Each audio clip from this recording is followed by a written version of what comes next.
آج ہم انشاءاللہ نواں پارے کا خلاصہ اور تفسیر پڑھیں گے۔ پچھلا پارہ جو تھا اس کے آخر میں اللہ نے پیغمبروں کے واقعات بیان کیے تھے۔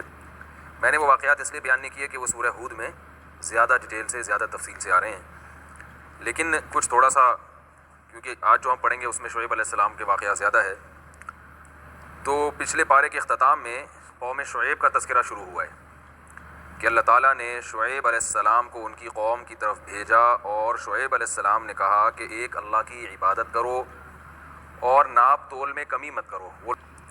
تو ان سے شعیب علیہ السلام نے کہا کہ انی اراکم بخیر، میں دیکھتا ہوں کہ تم کوئی قحط کے حالات نہیں ہیں، کہ کوئی بھوک سے مر رہا ہو تو چلو فراڈ کرے، سمجھ میں آتا ہے، سب کے پیٹ بھرے ہوئے ہیں، سب کو کھانے پینے کو مل رہا ہے۔ تو قوم جواب میں کہنے لگی لنخرجنک یا شعیب والذین آمنوا معک من قریتنا، ہم آپ کو اپنی بستی سے نکال دیں گے۔ اور ایک جگہ کہا کہ الصلاۃ تأمرک ان نترک ما یعبد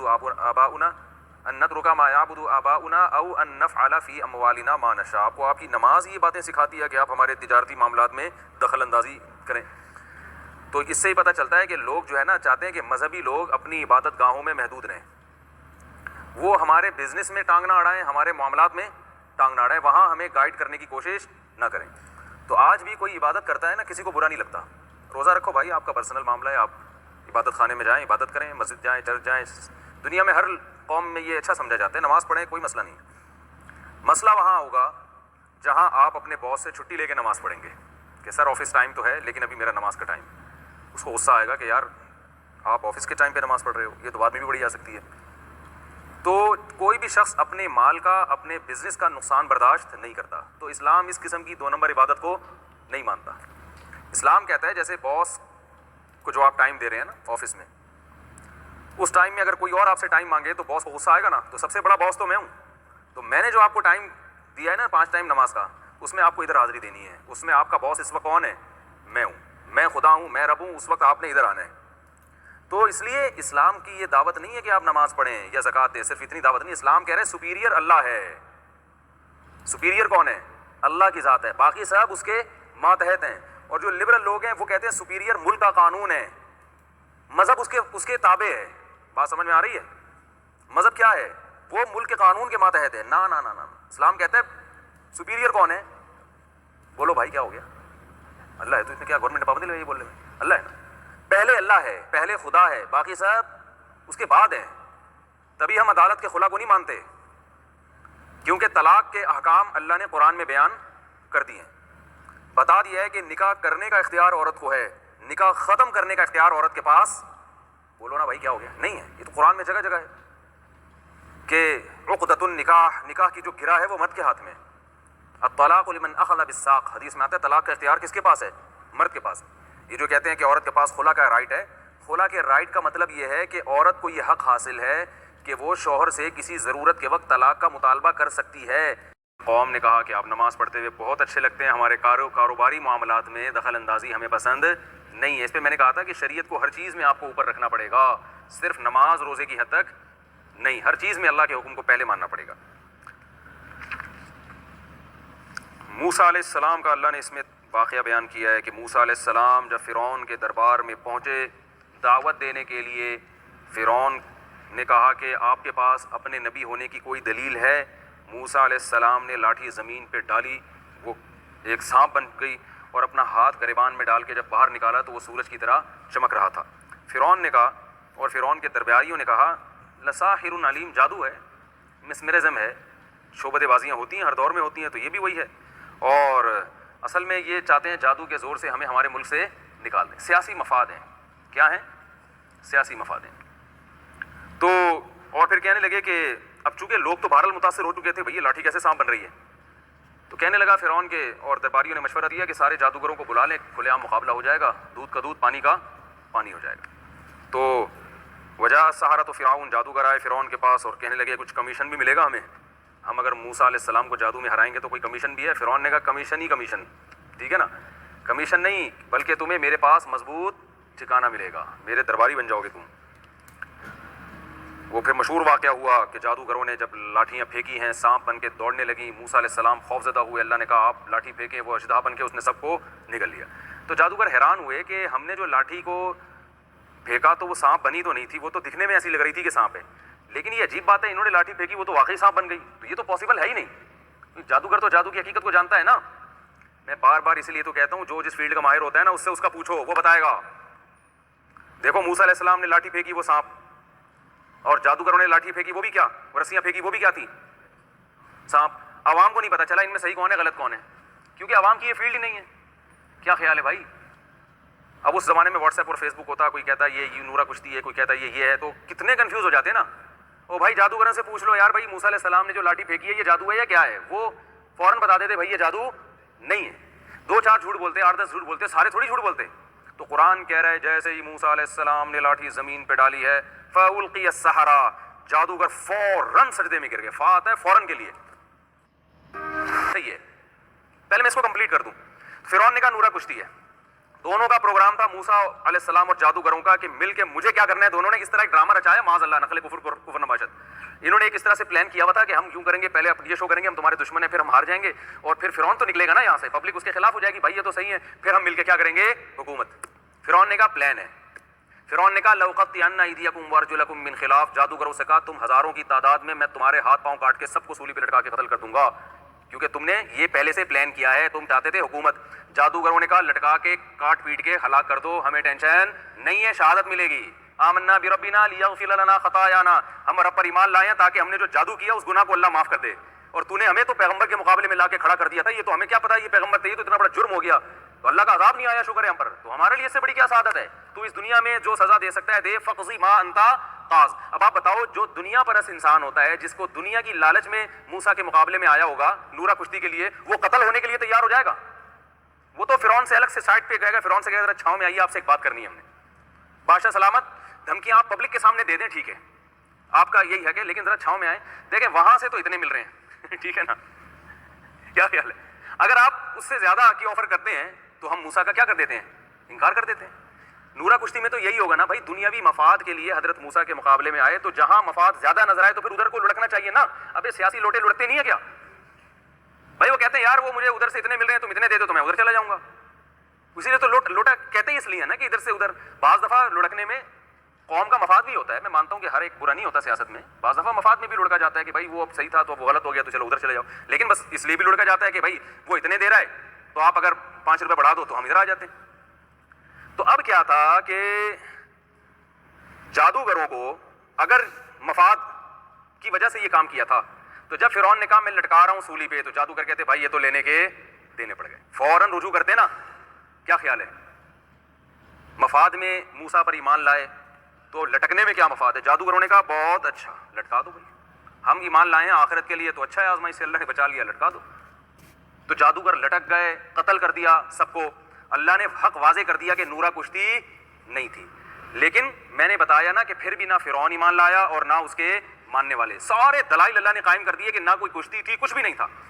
یہی آج ہو رہا ہے, جو ہٹ دھرم ہوتا ہے نا ضدی, ہم پتہ ہے کیا کرتے ہیں, ایک نظریہ پہلے خود سے گھڑتے ہیں, پھر اس کے حساب سے دلائل تیار کرتے ہیں. ہونا یہ چاہیے دلائل کے حساب سے کسی نظریے کو گھڑے ہم. ارے نظریہ بعد میں وجود میں آنا چاہیے, دلیل پہلے ہونی چاہیے. مثال کے طور پر آپ کے پاس ایک پیٹی رکھی ہوئی ہے, اس میں سیب پڑے ہوئے ہیں, کسی نے پوچھا کتنے سیب ہیں. اب آپ بجائے اس کے کہ اپنی جہالت کا اعتراف کرو, آپ بولو پتہ نہیں, گن کے بتاؤں گا, گنے بغیر میرے پاس کوئی دلیل نہیں ہے کہ یہ کتنے سیب ہیں. لیکن ہماری قوم اپنی کم علمی کا اعتراف نہیں کرتی. ساری قوم نہیں, کچھ اس میں ایسے ہیں جو کرتے بھی ہیں, کیونکہ مولانا طارق صاحب نے بھی کہہ دیا نا ہماری قوم یہ کرتی ہے, تو اتنی معافیاں دلوائی گئیں کہ سارے تھوڑی ہوتے ہیں. تو اب ہر جگہ پھونک پھونک کے قدم رکھنا پڑے گا. اتنا زیادہ حساس بنا دیا نا میڈیا نے یار, کوئی بندہ بات ہی نہیں کر سکتا. ساری کا مطلب ساری تھوڑی ہوتے ہیں بھائی. جب کوئی کہتا ہے یہ میڈیا میں جھوٹ بولا جا رہا ہے, مطلب تھوڑی ساری دنیا کے سارے اینکر ہی جھوٹے ہوتے ہیں. تو وہ تو ایک مبالغہ کیا جاتا ہے. تو اب ہم بھی بڑے ڈر گئے, گھبرا گئے, اور یہ عجیب سا مصیبت بنا دی ہے. تو جو میرا بیان سن رہے ہیں ان کے علاوہ جتنے بھی لوگ ہیں جھوٹے ہیں یا نہیں ہیں. اب جو بھی سنے گا وہ اس میں داخل نہیں ہوگا, تو کوئی کیس نہیں کر سکتا. الحمدللہ بھائی, جس نے اپنے آپ کو خارج کرنے سن لے بیان. تو ہماری قوم میں جو میرا بیان سن رہے ہیں ان کے علاوہ جتنے بھی ہماری قوم کے لوگ ہیں, ہر آدمی بغیر دلیل کے پہلے ایک نظریہ گڑھ لیتا ہے. کیونکہ جب اس سے کوئی بات پوچھی جائے تو یہ کہنا کہ مجھے اس کا جواب معلوم نہیں ہے, یہ ہم اس میں عار محسوس کرتے ہیں. کیا محسوس کرتے ہیں؟ شرمندگی. تو اب کسی نے کسی سے پوچھا کہ اس سیب کی پیٹی میں کتنے سیب ہیں, مجھ سے آ کے کوئی پوچھے میں بولوں بھائی مجھے کیا پتا کتنے سیب ہیں؟ بولے آپ اتنے بڑے مفتی ہیں، یعنی بنے ہوئے ہیں، اتنے بڑے مفتی ہیں نہیں ہے، وہ تو اللہ ہی جانتا ہے. لوگ کہتے ہیں حضرت جی مفتی صاحب فلانا ڈمکانا اور اتنے بیانات، آپ کو اتنی سی نالج بھی نہیں ہے کہ اس پیٹی میں اتنے سیب ہیں. تو میں اس سے کہوں گا میں نے درس نظامی پڑھی ہے، میں نے پیٹی کے سامنے بیٹھ کر سیب نہیں گنے. یہی کہوں گا نا بھائی مجھے نہیں پتا کتنے سیب ہیں، مجھے تو یہ نہیں پتا اس میں سیب ہیں، خربوزے ہیں، ٹماٹر ہیں، کیا ہیں. سبزی والا تو اٹھا کے بتا دے گا یہ سیب کا وزن ہے یا ٹماٹر کا وزن ہے، ہم نہیں بتا سکتے. تو کتنے ہونا تو بات کی چیز ہے. تو یہ ہماری قوم میں نہیں ہے. ہر آدمی پھینک دے گا بیٹھے بیٹھے یہ کتنے سیب ہیں، دوبارے نہیں ہو سکتے بھائی یار. ہاں اللہ تعالیٰ نے پھر جب فرعون نے دیکھا کہ یہ تو مان کے دے ہی نہیں رہے ہیں، سوری موسیٰ علیہ السلام نے دیکھا نہیں مان رہا، تو پھر اللہ تعالیٰ نے جب دلائل سے تو ثابت کر دیا کہ بھائی تم فرعون جو ہے وہ باطل ہے، موسیٰ علیہ السلام برحق نبی ہیں، تو پھر اللہ نے سزائیں دینا شروع کی. ارسلنا علیہم الطوفان، طوفان آیا فرعون پر، والجراد ٹڈیوں کا عذاب آیا، فصلیں جو ہے نا ٹڈیاں چاٹ کر جاتی تھی، والقمل جوؤں کا عذاب، والضفادع مینڈکوں کا عذاب آیا. کھاتے تھے مینڈک نکل جاتے تھے. مینڈک اتنی گندی چیز ہے. اب میں سوچتا ہوں اگر چائنا والے ہوتے ان پر مینڈکوں کا عذاب آتا تو مینڈک سے تو کافروں کو بھی گھن آتی تھی، یہ کھانے میں مینڈک آ گیا فرعون چھوڑ دیتے یار کیسے کھائیں عذاب ہے. چائنیز ہوتے تو وہ کہتے کھانا تو اب آیا ہے، وہ کیا کہتے یار یہ سالن ہٹاؤ کھانا تو اب آیا ہے، تو کب سے تلاش مینڈک کہاں ہے. تو اتنی گندی چیز کو جس کو عذاب اللہ نے قرار دیا، پبلک اس کو کیا کر رہی ہے، کھا رہی ہے، سوپ بنا کے پی رہی ہے. والضفادع والدم، اور خون، کھانے میں خون بھی نکل آتا تھا. تو خون بھی گندی ناپاک چیز ہے جس سے کافروں کو بھی گھن آتی ہے. اگر کسی کو گھن نہیں آ رہی تو اس کا مطلب وہ گندا ہے، ٹھیک ہے نا. خون پاک نہیں ہے بلکہ وہ آدمی کیا ہو گیا ہے، خون کھانے کا عادی ہو گیا ہے. فرمایا فاستکبروا، لیکن ہر دفعہ تکبر کرتے رہے. اور موسیٰ علیہ السلام سے کہتے رہے کہ آپ اللہ سے دعا کرو اس دفعہ یہ عذاب ہم سے ٹل جائے تو ہم ایمان لے آئیں گے. موسیٰ علیہ السلام دعا کرتے عذاب ٹلتا، وہ کہتے یہ تو دنیا میں ہوتا ہے، وبائیں آتی ہیں اور چلی جاتی ہیں، مشکلات آتی ہیں چلی جاتی ہیں، ہر دفعہ یہی کرتے. پھر اللہ فرماتے فانتقمنا منہم، ہم نے اب انتقام لیا ان سے. تو ہمیں ڈر ہے ہمارے ساتھ بھی یہ نہ ہو، اللہ ہم سب کو بچائے. ہم نے انتقام لیا فاغرقناہم فی الیم. دیکھو اس وبا میں صرف احتیاط نہیں کرنی، اصل تو کام ہے توبہ. اگر وبا میں توبہ کرنے کی توفیق مل جائے، احتیاط کے ساتھ توبہ کی بھی توفیق مل جائے، کیونکہ وبا سے بچ بھی گئے تو بعد میں مر جائیں گے نا. تو اصل چیز ہے توبہ کر لی تو پھر مر بھی گئے تو مسئلہ نہیں ہے. بات پھر وہی بات آپ کہتے ہیں پھر مر گئے تو پھر بچا کیوں رہے ہیں ہمیں؟ اس لیے بچا رہے ہیں کہ آپ کو وائرس ساتھ والے کو بھی لگے گا. وہ میں نے ایک بڑی زبردست مثال دی تھی نا، ایک میرے پاس کسی نے تصویر دیکھی، ایک فوجی جو ہے نا گدھے کو اٹھا کے کندھے پہ لاد کے جا رہا ہے. تو کسی نے بتایا یہ گدھا اس کا باپ نہیں ہے جس کو اس نے کندھے پہ اٹھا کے لے کے جا رہا ہے. اصل بات ہے یہاں مائنے ہیں، مائنس بچھی ہوئی ہیں. تو کسی بھی گدھے کا پاؤں آ گیا، انسان تو فوجی تو سوچ کے قدم رکھے گا چیک کر کے، گدھا تھوڑی چیک کرتا ہے. تو کسی بھی گدھے کا پاؤں آیا تو گدھے کے ساتھ 8-10 فوجی بھی چلے جائیں گے. تو اس نے کہا یہ جو وبا پھیلی ہوئی ہے نا، آس پاس کے گدھوں پہ نظر رکھیں. بہت سے لوگ احتیاط کر رہے ہیں لیکن آپ کے ساتھ اٹھنے بیٹھنے والے بہت سے بے احتیاط ہیں، وہ وائرس کو لے کے گردش کر رہے ہیں. وہ آپ سے جھپیاں پا کے ملیں گے، محبت سے ملیں گے اور وہ خود تو مریں گے. تو مجھے خیال ہوا میں ان کے سامنے بیٹھا ہوتا، میں ان سے کہتا کہ قرآن میں ہی ہیلوں کا تذکرہ بھی ہے. ایوب علیہ السلام نے قسم اٹھائی تھی کہ میں جب ٹھیک ہو جاؤں گا اپنی بیوی کو 100 کوڑے ماروں گا. تو اللہ نے ہیلا بتایا، اتنی نیک بیوی ہے، قسم نہ پوری کریں تو بھی یہ عجیب بات ہے، اور ماریں تو اللہ نہیں چاہتے تھے کہ اتنی خدمت گزار بیوی کے 100 ڈنڈے لگیں. تو اللہ نے فرمایا کہ ہیلا کر لو، ایک جھاڑو میں 100 دن کے لے کے وہ ایک جھاڑو ایک دفعہ مار دو، ٹھیک ہے نا. تو ہیلے کی 2 قسمیں، ایک جائز ہیلا اور ایک ناجائز ہیلا. بنی اسرائیل جو کر رہی تھی وہ ناجائز ہیلا تھا، کیونکہ شکار سے اللہ نے منع کیا. تو شکار کی ڈیفینیشن کیا ہے؟ جال میں مچھلیوں کا پھنس جانا. نکالنے کی اتنی بڑی ویلیو تھوڑی ہے، نکال تو آپ کب بھی لو، کسی بھی وقت لو. تو ہفتے کو مچھلیاں زیادہ آ رہی ہیں تو وہ جال لگا کے بیٹھ جاتے ہیں تاکہ مچھلیاں پھنس جائیں اس میں، کیونکہ اتوار کو مچھلیاں ہوتی نہیں ہیں. مچھلیاں بھی دیکھیں سنڈے منڈے سمجھتی ہیں کہ کیا ہوتا ہے. تو اب وہ اتوار کو پھانس لے تو شکار تو ہو گیا نا. تو جو مقصد تھا آزمائش کا وہ مقصد کیا ہو گیا؟ فوت. تو یہ ہیلا ناجائز ہے کیونکہ اس میں شریعت کی حکمت کیا ہو رہی ہے؟ فوت ہو رہی ہے، مقصد ہی فوت ہو رہا ہے. اور بعض ہیلے جو فقہا نے بیان کیے وہ جائز ہیں کیونکہ وہ حرام سے بچنے کے لیے، وہ حرام میں مبتلا ہونے کے لیے نہیں ہے. اب نیک بیوی کو 100 کوڑے مارنا کوئی شریعت میں پسندیدہ کام تو نہیں ہے نا. تو یہاں ہیلا اختیار کیا گیا کہ بھائی 100 ڈنڈیاں انہوں نے بولا تھا ماروں گا، تو بھائی 3 کو والی جھاڑو لیں، 100 اس میں وہ ہو تو وہ ایک ہی دفعہ مار دیں تو 100 لگ جائیں گی. کیا خیال ہے؟ تو یہ ہیلا ہے ایک برائی سے، ایک برائی تو نہیں کہتے، نازیبا کام سے بچنے کے لیے. تو اسی طرح یہ جو بہت سارے ہیلے فقہا نے بیان کیے ہیں وہ بھی سود سے بچنے کا ہیلا ہے. بہت سارے ہیلے ہیں جو بھائی اس طرح سے کرو کاروبار تو وہ جائز ہو جائے گا، اس طرح سے کرو تو ناجائز. لوگ کہتے ہیں کان ادھر سے پکڑو ادھر سے پکڑو، ایک ہی بات ہے. یہ تو حرام ہیلا ہے، وہ حرام ہیلا نہیں ہے. اس طرح سے کرو گے تو وہ سود رہے گا نہیں، وہ بزنس بن جائے گا. اور یہ ہیلے تو نبی صلی اللہ علیہ وسلم نے بتایا، حضرت بلال کو بتایا، مشہور حدیث ہے، میں بھی زیادہ ڈیٹیل میں نہیں جاؤں گا. انہوں نے کاروبار کیا تھا، وہ آپ نے فرمایا سود ہے، اس کو اس طرح سے کرو، حالانکہ رزلٹ ایک ہی نکل رہا تھا. تو یہ فقہا کا کام ہوتا ہے، علماء کا کام ہوتا ہے کہ وہ بتائیں کون سا ہیلا جائز ہے اور کون سا ناجائز ہے. اسی طرح یہ حلالے کا جو ہیلا ہے اس کو بھی علیہ طلاق حرام کہتے ہیں، حالانکہ یہ بھی غلط ہے. 3 طلاقیں کسی مرد نے دے دی، عورت نے عدت گزاری، عدت گزارنے کے بعد عورت نے کسی مرد سے شادی کی اور بغیر کسی ایگریمنٹ کے، زبان سے ایگریمنٹ نہیں ہوا، نکاح کیا. اب مجھے ایک بات بتاؤ، یہ لوگ کہتے ہیں یہ حلالہ بے غیرتی ہے اور حلالے پر لعنت ہے، حلالہ بے غیرتی ہے. کون سے اسٹیپ میں بے غیرتی ہو رہی ہے مجھے یہ بتاؤ ذرا. پری پلان ہو, پہلے سے ایگریمنٹ کر کے ہو, پھر تو ہے بغیرتی. لیکن قرآن نے بھی تو حلالے کا تذکرہ کیا نا. اللہ نے فرمایا اگر 3 طلاقیں دینے کے بعد, ایک صاحب کہنے لگے حنفی لوگ 3 طلاقوں کو 3 کہہ کے جو ہے نا حلالے کا راستہ کھولتے ہیں. میں نے کہا یہ ہم نے نہیں, یہ قرآن نے کھولا ہے. اگر حلال ہے, قرآن نے کہا 3 طلاقیں کتنی ہوتی ہیں؟ 3. اور 3 طلاقوں کے بعد قرآن نے کہا کہ عورت عدت گزارے گی, اور اس کے بعد عورت کیا ہے کہ فَإِن طَلَّقَهَا فَلَا تَحِلُّ لَهُ مِن بَعْدُ حَتَّىٰ تَنكِحَ زَوْجًا غَيْرَهُ. قرآن کے الفاظ دیکھو, مرد نے اگر تیسری طلاق دے دی تو یہ عورت اس مرد کے لیے حلال نہیں ہے جب تک کہ کسی دوسرے مرد سے نکاح نہ کر لے. تو قرآن تو خود راستہ بتا رہا ہے کہ جب تک کسی دوسرے مرد سے نکاح نہ کر لے پہلے کے لیے حلال نہیں ہے. صاف پتہ چل گیا اگر کر لے تو پھر پہلے کے لیے کیا ہے؟ حلال ہے. آپ اس کو بغیرتی کیسے کہہ سکتے ہو بھائی؟ تو قرآن نے کہا اگر دوسرے مرد سے نکاح کرے اور وہ طلاق دے دے. اب قرآن نے تو یہ نہیں کہا کہ اسی سیکنڈ میں طلاق دے دے, 1 دن بعد دے دے, 6 مہینے بعد دے دے. حدیث سے پتہ چلتا ہے ہم بستری کے بعد دے. صحابیہ رسول اللہ صلی اللہ علیہ وسلم کے پاس آئیں کہ میرے میاں مجھ سے ہم بستری نہیں کر سکتے, میں تو پہلے شوہر کے پاس جانا چاہتی ہوں. جب میں نے رات گزاری, 1 رات گزاری تھی, اور ان کے وہ نامرد ہیں, وہ ہم بستری نہیں کر سکتے, میں تو پہلے میاں کے پاس جانا چاہتی ہوں.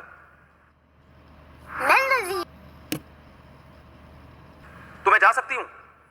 مطلب ان صحابیہ کو اعتراض یہ ہوا تھا کہ بھائی قرآن نے بیان کیا ہے کہ دوسرے مرد سے نکاح کیے بغیر آپ پہلے کے پاس نہیں جا سکتی. تو صحابیہ آئیں, انہوں نے عرض کیا یا رسول اللہ دوسرے مرد سے نکاح تو ہو گیا ہے, لیکن کنفیوژن یہ ہے کہ ہم بستری نہیں ہو پا رہی, تو کیا میں پہلے کے پاس جا سکتی ہوں؟ آپ نے یہ تو نہیں فرمایا, تو بڑی بغیرتی ہے, پہلے کے پاس جا رہی ہو ہیں, یہ تو حلالہ کر رہی ہو. اس کا مطلب تم کیا کر رہی ہو؟ حلالہ کر رہی ہو. کچھ بھی نہیں, کوئی تنبیہ نہیں کی. فرمایا نہیں جا سکتی جب تک کہ وہ ہم بستری نہ کر لیں. نہیں آ رہی بات سمجھ میں؟ مطلب یہ تھا کہ اگر آپ کے شوہر ہم بستری کر کے آپ کو طلاق دے دے تو پھر پہلے کے پاس, بولو نا بھائی, صاف اس حدیث کا یہ مطلب ہے یا نہیں ہے کہ بھائی جب تک ہم بستری نہیں کر لیتے علاج کر کے یا کسی بھی طریقے سے. وہ کہہ رہی یا رسول اللہ میں پہلے شوہر سے نکاح کر سکتی ہوں. آپ نے فرمایا لا حتی تذوقی, حدیث کے الفاظ دیکھو, حتی تذوقی عسیلتہ ویذوق عسیلتک, جب تک وہ تم سے جمع نہیں کر لیتے اور تم ان سے ہم بستری نہیں کر لیتی اس وقت تک تم پہلے کے لیے حلال نہیں ہو. یہ الفاظ ہیں. کیا مطلب؟ صاف پتہ چل رہا ہے اگر یہ کام ہو جاتا ہے تو پہلے کے لیے کیا ہو جاتی ہو؟ حلال ہو جاتی. صاف حدیث میں ہے. تو یہاں بھی یہ ایک نظریہ پہلے گھڑا جاتا ہے, ٹھیک ہے نا, فقہا کو ملامت کی جاتی ہے یہ سارے غلط ہے, جتنے فقہا صدیوں میں پیدا ہوئے کتابوں میں سب غلط ہے. ہم ہیں قرآن و حدیث کو سمجھنے والے, اور بیوقوف عوام کو خود چونکہ قرآن و حدیث آتا نہیں ہے تو وہ بیٹھ کے کہتے ہیں بہت حدیث کے حوالے کے ساتھ. جس حدیث کا حوالہ دے رہے ہیں اس حدیث کا مطلب بھی نہیں سمجھ رہے ہوتے, ٹھیک ہے نا, اس حدیث سے خود ان کی مخالفت ہو رہی ہوتی ہے. تو یہ جو حدیث میں آتا ہے نا کہ نبی صلی اللہ علیہ وسلم نے فرمایا, وہ صحابی آئیں نبی کے پاس, یا رسول اللہ میرے شوہر نے 3 طلاقیں دی تھی, میں نے کسی مرد سے نکاح کیا ہے, وہ مرد ہم بستری نہیں کر پا رہے, اور کیا میں پہلے کے پاس جا سکتی ہوں؟ آپ نے فرمایا نہیں جا سکتی جب تک کہ یہ ہم بستری نہ کر لیں, تو پھر طلاق لے کے جا سکتی. اس سے یہ بھی پتہ چل رہا ہے وہ خاتون, اس میں اشارہ بھی مل رہا ہے کہ وہ خاتون جانا چاہتی تھی پہلے میاں کے پاس, لیکن وہ مجبور تھی کہ جمع نہیں ہوا, پتہ نہیں میں پہلے کے پاس جا بھی سکتی ہوں کہ نہیں جا سکتی. تو اور وہ حدیث میں جو لعنت آئی ہے کہ لعن اللہ المحلل والمحلل له, اس کا مطلب صاف, جب دونوں طرح کے دلائل کو جمع کریں گے تو صاف پتہ چلتا ہے کہ ایک حلالہ حرام ہے اور ایک کیا ہے؟ جائز ہے. تو حرام اور حلال میں فرق کیا ہے؟ ایگریمنٹ ہونے کا. پہلے سے ایگریمنٹ کیا کسی مرد سے کہ تم مجھ سے شادی کرو اور اس شرط کے ساتھ کہ تم نے مجھے لازمی چھوڑنا ہے, تو یہ ایگریمنٹ حرام ہے. لیکن اگر یہ ایگریمنٹ نہ ہو تو پھر کسی اسٹیپ پہ نہ کوئی بغیرتی ہے نہ کوئی حرام کام ہے. کیوں نہیں ہے؟ اس لیے کہ جب پہلے مرد نے 3 طلاقیں دے دی, اس عورت نے اس کی عدت پوری کر لی, تو اس عورت کا اس مرد سے کوئی تعلق نہیں ہے. یہ پتہ ہے کیا کہتے ہیں, ایک آدمی کی بیوی کو دوسرے کے گھر سے گھما کے لایا جا رہا ہے, اس کی بیوی ہے ہی نہیں, وہ ہے بھائی, اس کی بیوی ہے ہی نہیں. اب جب عدت پوری ہو گئی اس عورت کا اس سے کوئی رشتہ نہیں ہے, اس مرد کے علاوہ دنیا میں کسی بھی مسلمان مرد سے شادی کرتی ہے, غیرت کے خلاف ہوگا یہ کام؟ بولو بھائی, کر لی اس نے شادی. اب شادی کرنے کے بعد شریعت میں طلاق کا مطالبہ پسندیدہ کام نہیں ہے, لیکن اگر کوئی ریزن ہو تو طلاق کا مطالبہ جائز ہے.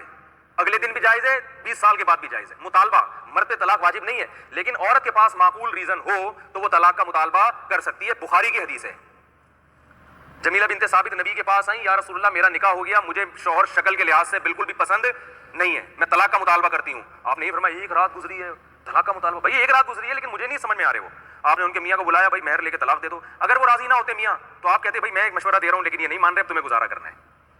لیکن وہ مان گئے, انہوں نے کہا جب نہیں رہنا چاہتی تو میرا مہر واپس کرو, طلاق دے دی ان کو. یہ بغیرتی تھی معاذ اللہ. اور نبی, اگر یہ غیرت کے خلاف کام تھا تو نبی رہنمائی کریں گے. تو جیسے ایک شوہر کی شکل پسند نہیں آ رہی, طلاق کا مطالبہ کیا, تو عورت کا جب نکاح ہو گیا, شوہر نے بستری کر لی, اب عورت کو پرانا مت یاد آ رہا ہے, اس کو احساس ہو گیا بھائی میرے وہاں بچے ہیں, میں آپ کے ساتھ گزارا نہیں کر سکتی, میں وہ کہے گا پھر اسی سے نکاح کرتی, بھائی شریعت میں اس سے نکاح میرے لیے حرام تھا. تو اب عورت کو رائٹ ہے کہ وہ اس بیس پہ بھی طلاق کا مطالبہ کر سکتی ہے. چھوڑ دیں تو نوازش ہوگی, نہیں چھوڑتے تو زبردستی. بولتے کیوں نہیں چھوڑتے تو بھائی زبردستی نہیں کر سکتی, آپ کی بیوی ہوں, پھر اس کو گزارا کرنا پڑے گا. پھر یہ نہیں کہ ہر وقت طلاق مسلط کر کے بھائی میں گزارا کروں گی, لیکن چھوڑ دیں تو نوازش ہوگی. میرے بچے ہیں, آپ سوتیلے باپ ہو, بچے ڈیوائڈ ہو رہے ہیں, آپ یہ کہہ سکتے ہیں پھر یہ ایسا کام کیا کیونکہ اس نے طلاق دی. تو وہ تو جب بھی کوئی طلاق دیتا کوئی نہ کوئی ایسا کام کرتا ہے تو ہی ہوتی ہے نا. تو شریعت نے دوسرے مرد کو لایا اس لیے کہ اب اس کو کمپیئر کرنے میں آسانی ہوگی, بھائی یہ بھی ہے وہ بھی ہے, ٹھیک ہے نا. دیکھ لو جو گزارا نہیں کرنے والی ہوتی ہے کسی کے ساتھ نہیں گزارا کرتی. تو اس کو احساس ہو جائے گا کہ اب سوچ لو تمہیں نیا مرد مل گیا, زندگی گزارو اس کے ساتھ. لیکن اگر پھر بھی طلاق کا مطالبہ کر رہی ہے, اس کا مطلب غلطی کس کی تھی؟ عورت کی تھی. اس کو اب پرانا میاں اچھا لگ رہا ہے, اور اس بات کا بھی امکان ہے اب دوبارہ وہاں شادی کرے گی تو دوبارہ طلاق کی نوبت نہیں آئے گی. اس کو بھی غلطی کا احساس, اور وہ بھی شادی اگر دوبارہ کرتا ہے اس کا مطلب وہ بھی طلاق دے کے خوش, بولو نا بھائی, نہیں ہے وہ بھی خوش نہیں ہے. ورنہ اس پہ بھی پابندی نہیں ہے کہ وہ شادی کرے. وہ کہے بھائی تو وہاں سے طلاق لیتا ہے, مجھ سے تو پوچھ کے میں کروں گا, بھی تو اس سے شادی نہیں کروں گا. اس کو بھی اختیار ہے. اب دیکھو دوبارہ سے میں یہ جو کہتے ہیں نا بغیرتی ہے, تو کون سے اسٹیپ سے بغیرتی ہے مجھے وہیں پکڑ لینا. مفتی صاحب یہاں سے بغیرتی شروع ہو رہی ہے. یہ جو ہمارے بعض اہل حدیث, سب نہیں, بعض اہل حدیث کہتے ہیں حلالہ بغیرتی ہے, تو جہاں سے بغیرتی والا کام شروع ہو مجھے آپ نے وہیں قرآن و سنت کی روشنی میں وہیں پہ کیا کر لینا ہے, پکڑ لینا ہے. مجھ سے یہاں سے بغیرتی شروع. تو 3 طلاق کے بعد عدت پوری ہوئی, ایک عورت کا اب اس مرد سے کوئی رشتہ نہیں ہے. اب وہ دنیا میں کسی بھی مرد سے نکاح کرے, بغیرتی ہے تو وسیم بھائی سے کر لیا تو بغیرتی ہوگی, ستار سے کر لیا, وسیم سے کر لیا, بغیرتی نہیں ہے نا. یہاں تک مرد نے اپنے زوجہ سے ہم بستری کی, بغیرتی ہے, اس کی بیوی ہے بھائی وہ. عورت نے طلاق کا مطالبہ کیا اس بیس پہ کہ میرے پہلے شوہر سے بچے, اور عورت کو امید ہے کہ شاید وہ دوبارہ مجھ سے شادی کر لے گا, یہ بغیرتی ہے. شکل کی بیس پہ جب جائز ہے مطالبہ, تو بچوں کی بیس پہ کیوں جائز نہیں ہے؟ شوہر نے نہیں دی طلاق, ٹھیک ہے نہیں دی, لیکن اگر دے دی, اس نے کہا یار چھوڑو, جب نہیں رہنا چاہتی تو جو عورت نہیں رہنا چاہتی اسے کون رکھتا ہے, اس نے طلاق دے دی, اس کی عدت بھی پوری ہو گئی, بغیرتی ہے؟ بولو بھائی. جب عدت پوری ہوئی تو پھر یہ عورت ساری دنیا میں کسی سے بھی نکاح کرتی ہے تو بغیرتی ہے. تو جب باقی دنیا میں کسی مرد سے نکاح کرنا بغیرتی نہیں ہے, تو جس کے جو بچوں کا باپ ہے اس سے نکاح کرنا کہاں سے بغیرتی ہو گئی؟ بہت مشکل ہے بھائی. اس میں تو شاید تھوڑا سا بغیرتی کا عنصر ہے کہ تمہارے بچے رل جائیں گے, اتنے بچے ہیں تو اسی آدمی سے کر لو نا جس کے بچے ہیں. اس کو تو کسی اور سے نکاح کرنے میں تو شاید تھوڑا بہت اخلاقی لحاظ سے غلط ہو, اسی سے نکاح کرنے میں کہاں سے بغیرتی ہو گئی؟ بیس مضبوط ہے. اور اگر وہ نہیں کرنا چاہتی, وہ کہتی بھائی اس نے جو مجھے طلاق دی ہے میں تو نہیں رہ سکتی, میری تو جان چھوڑ گئی, موسٹ ویلکم, بہت اچھی بات ہے بھائی, بہت اچھا کام ہے. تو عورت کو اللہ نے اختیار دیا ہے بھائی, جہاں چاہے کرو, پرانے والے سے بھی کر سکتی ہو اور کسی نئے والے سے بھی, اور جو نیا دوسرا میاں ہے اسی کے ساتھ گزارا بھی کر سکتی ہو. تو اختیارات کس کے بڑھ رہے ہیں؟ عورت کے. لوگ کہتے ہیں عورت پہ ظلم ہو گیا, ہائے بیچاری کو حلالہ کرایا جا رہا ہے, ہائے بیچاری کو شادی کیا جا رہا ہے, ہائے بیچاری. کیوں بیچاری کے تو اختیارات بڑھائے جا رہے ہیں. بیچاری کو کہا جا رہا ہے تو اس نے تو کمبخت نے طلاق دے دی, تم نہیں رہنا چاہو تو تمہاری مرضی ہے. بیچارہ تو وہ ہے. ہمارے اہل حدیث بھائی کیا کرتے ہیں انتہائی احترام کے ساتھ, 3 طلاقوں کو نافذ نہ کر کے مرد کو دوبارہ طلاق سے کھیلنے کا موقع دیتے ہیں. بات آ رہی ہے سمجھ میں؟ ٹھیک ہے. اسلام نے مرد کے اختیارات کیا کر دیے ہیں؟ ختم کر دیے ہیں. یہ نہیں ہو سکتا, اب نہیں تم نکاح کر سکتے. تو کسی اسٹیپ پہ بغیرتی اور غیرت کے لیبل آپ خود سے نہیں لگا سکتے. اس کے لیے آپ کو شریعت سے کوئی دلیل پیش کرنی پڑے گی, قرآن و سنت سے کوئی دلیل پیش کرنی پڑے گی. تو ہمارے ہاں علم بالکل بھی نہیں ہے, لیبل ہے قرآن و سنت کے, وہ چل رہے ہیں حدیث نمبر قرآن کی. غامدی صاحب جیسے پیش کرتے ہیں آیت نمبر, یہ غامدی صاحب نے سورہ اعراف کی آیت نمبر کیا, اس آیت میں 5 چیزوں کو حرام قرار دیا, 5 چیزیں ترجمہ تو کرو, وہ 5 چیزیں جو ہے نا, جو ترجمہ تو کم از کم بھائی کوئی سن لے. لوگ کہنے یہ ہوتے ہیں دلائل. یہ کیا ہوتے ہیں؟ دلائل. الاسم کا ترجمہ ہے حق تلفی. وہ یہ لوگ کیا کرتے ہیں, پوری بحث میں ایک چیز, ایک ڈنڈی مار رہے ہوتے ہیں. تو اس لیے جیسے وبا پھیلی ہے کہ نہیں پھیلی یہ کون بتائے گا؟ ڈاکٹر. تو اسی طرح قرآن و حدیث کے بھی ماہرین ہیں, وہ مجتہدین ہیں, وہ فقہاء ہیں. لوگ مجھے کہتے ہیں اپنے بابوں کا دفاع کرتا ہے, اور بھائی میں ابو حنیفہ, امام شافعی, مالک, احمد بن حنبل جیسے مجتہدین کا دفاع کر رہا ہوں. وہ ساری امت کے بابے ہیں, ٹھیک ہے نا, پوری, اور آپ بھی مانتے ہیں ان کو. ان کا دفاع کرنے والا, اپنے بابوں کا دفاع کرنے والا, اور جو آج 15ویں صدی میں پیدا ہونے والے شخص کا دفاع کر کے پورے مجتہدین کو غلط قرار دے رہا ہے, وہ شخصیت پرست نہیں ہے. غامدی کے فالوورز غامدی کا دفاع کریں گے, اور امام بخاری بھی غلط, ابو حنیفہ بھی غلط, امام شافعی بھی غلط, امام احمد بن حنبل بھی غلط, سارے محدثین غلط, غامدی صحیح. لیکن ہم جو ان سب کی دفاع کریں گے تو ہمیں کہیں گے یہ شخصیت پرست ہیں. شخصیت پرست وہ ہوتا ہے جو ایک بابے کو لے کے بیٹھ کے ہر چیز اسی کی ٹھیک کرنے میں لگا ہو, یا وہ ہوتا ہے جو پوری امت کو صحیح قرار دے رہا ہو. تو یہ جتنے لوگ ہمیں شخصیت پرست کہتے ہیں, یہ خود شخصیت پرست ہوتے ہیں, سمجھ رہے ہیں؟ ان کا کوئی نہ کوئی بابا ہوتا ہے جس پہ بابے کا لیبل لگانے کے لیے تیار نہیں ہوتے. یہ ہوتا وہ ان کا بابا ہی ہے. کسی کا بابا پروفیسر ہے, کسی کا بابا انجینئر ہے, کسی کا بابا کچھ اور ہے. وہ پوری امت ایک طرف ہوگی اور کہتے ہیں اس کے پاس دلیل ہے. اصل میں اس کے پاس دلیل اس لیے کہ آپ کو دلیل کب خود کو کخ پتہ نہیں ہے, ٹھیک ہے, اس لیے آپ کو لگ رہا ہے. پھر آ گیا مسئلہ. نہیں ہو سکتا بھائی, ہم لوگ نہیں تفسیر پڑھ سکتے. میں اصل میں کوشش کرتا ہوں جو آیتوں سے جو موجودہ حالات میں منطبق تو کروں نا اس کو, ورنہ تو جنرل نالج کے لیے صرف پڑھ لینا تو کوئی بات نہ ہوئی نا. ان آیتوں کو موجودہ حالات میں منطبق کرنا بھی تو ہوتا ہے نا, کہ ان آیتوں کا اس زمانے میں ہمیں سبق کیا ملتا ہے. تو غیرت, تو وہ ہیلے پہ بات آئی تھی کہ بعض لوگ یہ بنی اسرائیل کے ہیلے سے یہ والے ہیلے بھی نکال لیتے ہیں کہ ہر ہیلا ناجائز نہیں ہوتا, بعض ہیلے جائز ہوتے ہیں. تو یہ جو شرعی حلالہ ہے نا بغیر ایگریمنٹ کے, یہ ہیلا ایسا ہیلا ہے جس سے میاں بیوی کا گھر بس رہا ہے, سو بچوں کو اوریجنل باپ مل رہا ہے. تو یہ نہ صرف جائز ہے بلکہ اس حلالے کو فقہاء نے ثواب لکھا ہے. سمجھ میں آ رہی ہے بات؟ آپ کہہ سکتے ہیں طلاق تو ناجائز ہے, پسندیدہ چیز نہیں ہے. جب کوئی مصلحت ہو تو پھر پسندیدہ ہے. بھائی دوسرے میاں سے عورت طلاق لے گی نا تو آپ کہیں گے طلاق تو اسلام میں پسندیدہ نہیں, حدیث میں آتا ہے اللہ کو بہت ناپسند ہے. جب کوئی مصلحت نہ ہو, مصلحت ہو تو پھر پسندیدہ ہی ہے. تو مصلحت تھی نا, ان صحابیوں کو میاں پسند نہیں آ رہے تھے, میں گزارا نہیں ہو سکتا, اتنا ڈفرینس تھا. تو مسئلہ تھی کہ الگ کر دیا جائے. اسی طرح عبدالرحمن ابن عوف رضی اللہ تعالیٰ عنہ مدینہ آئے, کوئی رشتہ نہیں مل رہا تھا. ایک صحابی نے کہا کہ آپ اجنبی ہیں, کون رشتہ دے گا یہاں آپ کو, میری 2 بیویاں, میں ایک کو طلاق دیتا ہوں, آپ اس سے نکاح کر لیں. تو یہ غیرت کے خلاف تھا. ان کو پتا تھا بھائی اجنبی ہیں, کون رشتہ دے گا, بیچارے جوان آدمی ہیں, انسان میں شہوتیں بھی ہوتی ہیں, تو میں ایک زوجہ کو ڈیورس دے دیتا ہوں, وہ عدت کے بعد ان سے نکاح کر لیں گی. تو یہ غیرت کے خلاف کام کیا. بولو بھائی, آپ کو لگے گا لیکن حقیقت میں نہیں ہے. عبدالرحمن ابن عوف آئے تھے نا ہجرت کر کے, تو ایک انصار صحابی نے کہا تھا میری 2 بیویاں ہیں, آپ کی ایک بھی نہیں ہے, تو میں ایک کو طلاق دیتا ہوں. ظاہر اپنی بیوی سے پوچھا ہی ہوگا نا کہ بھائی اس سے نکاح کر لو. بعض دفعہ میاں بیوی میں اتنا معاشقہ ہوتا ہے کہ عورت راضی نہیں ہوتی, تو بہت اچھی بات ہے. اگر کسی میاں بیوی میں اتنا عشق ہے وہ کہ نہیں میں آپ کے چرنوں میں ہی بیٹھی رہوں گی, میں نہیں جا سکتی, پھر نہ دیں اس کو طلاق, ٹھیک ہے نا. بعض دفعہ عورت کا واجبی تعلق ہوتا ہے, وہ واجبی ہوتا ہے کہ بھائی ٹھیک ہے آپ بھی میاں ہم بھی بیوی میں زندگی گزار رہے ہیں, تو مرضی ہے, چھوڑ دے تو کہیں اور کر لوں گی, نہیں تو ان کا ذاتی معاملہ ہے نا بھائی. یہ غیرت کے فیصلے میاں بیوی خود کریں گے. بیوی اگر ایک دم جذبات میں آ جاتی ہے, نہیں یہ کیسی بات, اس کا مطلب یہ چھوڑنے کے لائق, بولو بھائی نہیں, یہ چھوڑنے کے لائق نہیں ہے. چھوڑو, ایک بڑے بڑے دلچسپ واقعات آ رہے ہیں, بعد میں جلدی سے یہ پارا مکمل کر لوں. یہ نہیں ہو سکتا بھائی, بس وما علینا الا البلاغ.